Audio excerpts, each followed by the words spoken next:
Welcome back to the season finale of the War Song of Davokar Chronicle for Symbaroum.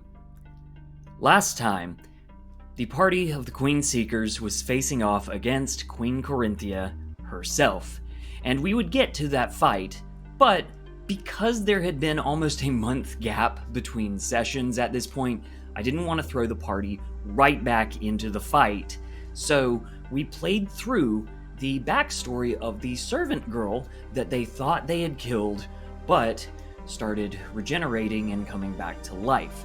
This was a neat little activity that asked everybody to step outside the role of their own characters and into kind of asymmetrical roles around the table. Somebody was the narrator, and I originally had a script that I thought they would fill in the blanks on, but the player who picked up the script made the correct call, I think, of making it a group Mad Lib activity to blindly fill in these blanks, and then they were creating the world building and the story as they were going. The narrator also took the seat of the game master, directing others to pick up their cards and start playing out scenes. I played it through a couple of NPCs, including Queen Korinthia herself, which one player pointed out not only helped develop this NPC servant girl character who I had some plans for, but really honed in on the menace and the power of Queen Korinthia herself in a way that the Queen Seekers didn't get to see. So, after playing through 18 years of backstory for this young adult heroine, we returned to the fight, and here's what happened. Through the sun-stained panorama, the hidden moon reveals only lifeless gray in the grave-like cold. The Queen of Ambria stands in her beaded gown, a wry smile, marveling in the presence of assassins as if a marlet found by so many rabbits. With calm poise, she readies her scepter, tipped with a great blue orb. The Queen Seeker's quest is at hand. Bijan, Melchizedek, Svanhild, and Sina move in for the kill. And they get good hits in on the Queen, however, she does not bleed. Her body spurts molten gold, which burns the Queen Seeker's flesh and reveals that, as many in Symbaroum have suspected, Queen Korinthia is no longer human. Something changed while she was tortured by the Dark Lords for 2 years, and in the entire time the Queen Seekers are fighting her, hacking up this strange immortal form, she doesn't drop her smile. From the dead quiet of the night wind draws a crackling frost. Korinthia Kohinoor stands bloodied but unfaltering, the molten gold dripping from the unmarred bones, white as the porcelain of her shattered mask. The very same mask which rises from the floor, a sunburst of light emanating from the snow-blank mouth, which flashes in harmony with Korinthia's harrowing words. You came into my chambers to claim a body, and you use your mastery of your body and sharpness of mind in the attempt. Now you will look upon me and see a master of mind, body, and spirit, and you four misguided barbarians will weep at your imperfection. Korinthia Nightbane's shadow manifests as she speaks, a gilded sun becoming tarnished as tar pitch. The woman and the shadow appear as one and then separate before you. Should you wish to return home victorious, it is not one monster you must slay this night, but 3. The chill wind strikes your very heart. And so, the body unleashes an attack against Xena that sends her to the ground, unconscious and dying, as that player is now becoming Bricru, the young exemplar from the Prelude story. She begins using the environment, tossing weapons to Svanhild to break through the spirit form. She splashes water using a trap onto the body so that the molten gold will no longer be burning her new friends.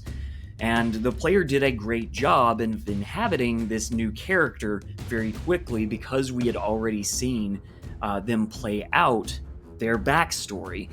And the body form does go down, even though the spirit form will occasionally heal it while dealing damage with inflict wounds to the heroes.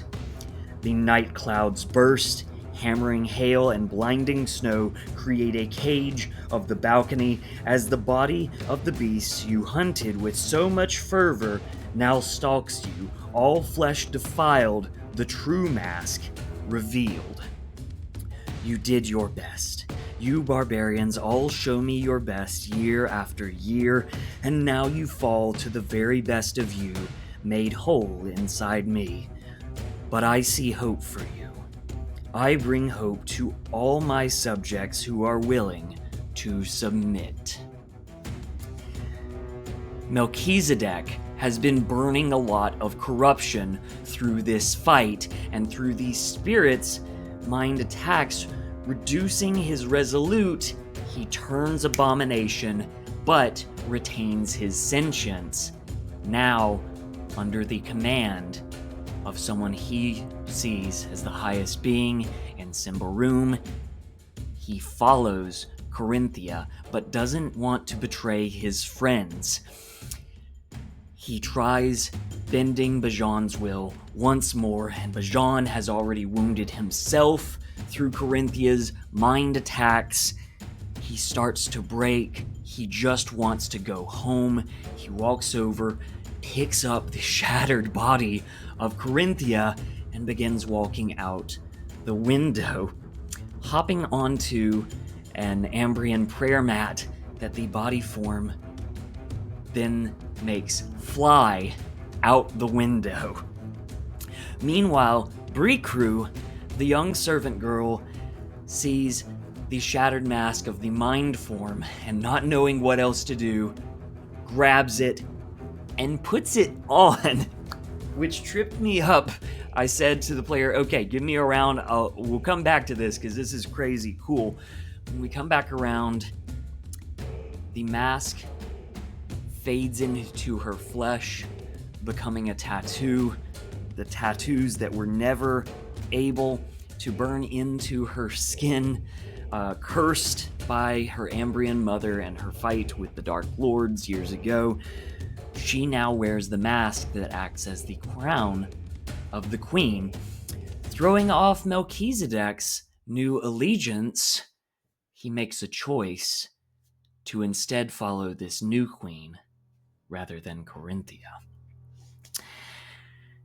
As Bajan flies away with the body, the spirit possesses the nearly dead Xena, operating her like a puppet, grabbing on to the flying prayer mat into the blizzard. It looks like Korinthia is going to get away, but Svanhild, now with magic weapons, now with the wings of a Dark Lord, cannot let go of revenge. She will not allow this greatest enemy to flee.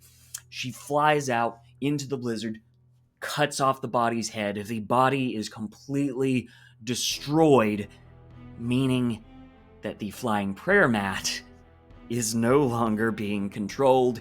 It drops, the body drops. Svanhild's player is thinking quickly and says, I have to save my friends. She drops her weapons. She grabs on. I'm asking for checks, and I only let her do this because she is a master of two-weapon fighting, so she can grab two people at the same time. Saves Bajan, saves Xena. However, Bajan sees that Xena is now possessed by the spirit of Korinthia, and Bajan, who has just wanted to go home, who has questioned every mercenary job he has ever had, looks out in this moment, and even though it will bring harm to Xena, decides, we have to end Korinthia here. With the flaming, magical axe of Kadizar, he cuts into Xena, He slams the shield into her. The spirit is destroyed. Korinthia is no more, but Xena falls. Svanhild, in this moment, still wants to save one of the only friends she made. She drops Bajan, who is mind thrown by Melchizedek. They're safe. Best bros together at last. Svanhild passes her quick check to grab hold of Xena, but fails her quick check to save herself. And as she takes the fall, Svanhild is killed. Xena, one-armed, no tattooed, completely forlorn, is saved as the palace guards begin to gather around, seeing the destroyed body of their queen. They seize this lone barbarian for questioning. Meanwhile, Panzars start flooding into the spire. They destroy the magical door, and as they go inside, the Theurges and the Panzars look around and they see a new queen. An exemplar from the tribes bearing Ambrian blood, now wearing the mask of Kohinoor. They kneel. Thus ends the fight.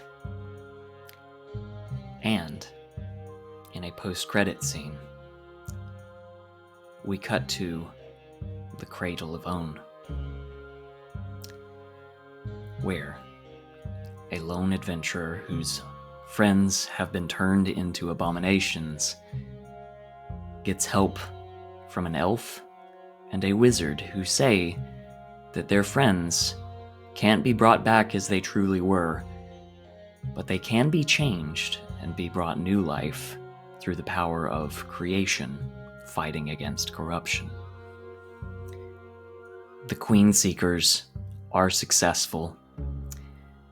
The Death Callers have hope, and the Raiders are still caught in their war.